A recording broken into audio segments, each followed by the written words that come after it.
একটা কি অভিযান আরম্ভ করেছে। গতকালকে প্রধানমন্ত্রী এসেছিলেন বাংলায়। গতকালকে সকালে উলুবেড়িয়াতে সেন্ট্রাল ফোর্সের হাতে আক্রান্ত মহিলা, যৌন অত্যাচার তার উপরে করা হয়েছিল, কুপ্রস্তাব ইত্যাদি দিয়ে। গতকাল রাত্রে প্রধানমন্ত্রী চলে গেছেন বাংলা থেকে বক্তব্য সভা করে।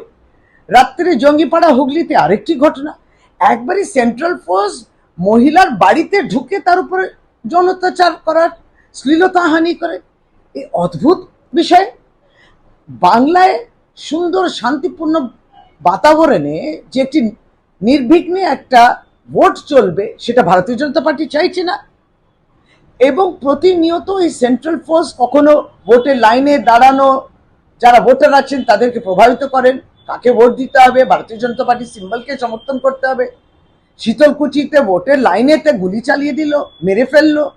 তাহলে সেন্ট্রাল ফোর্স বিএসএফ এর প্রতিদিন এই যেইভাবে মহিলারা, বাংলার মহিলারা আক্রান্ত হচ্ছে, এর বিরুদ্ধে লড়ছে তৃণমূল কংগ্রেস, প্রতিবাদও করছে, ইলেকশন কমিশনের দ্বারস্থ হচ্ছে। আর এই এতগুলো রাজনৈতিক দল বিভিন্ন সিম্বল নিয়ে দাঁড়িয়েছেন, তারা কি করছেন? বাংলার মায়েদের ইজ্জতের জন্য তারা লড়ছেন না কেন?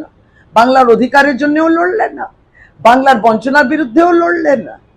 আর আমরা এই প্রশ্ন করছি, সেন্ট্রাল ফোর্স কি করে এই দুঃসাহসটা পায় যে আমাদের মহিলাদের প্রতিদিন তারা শ্লীলতাহানি করবেন?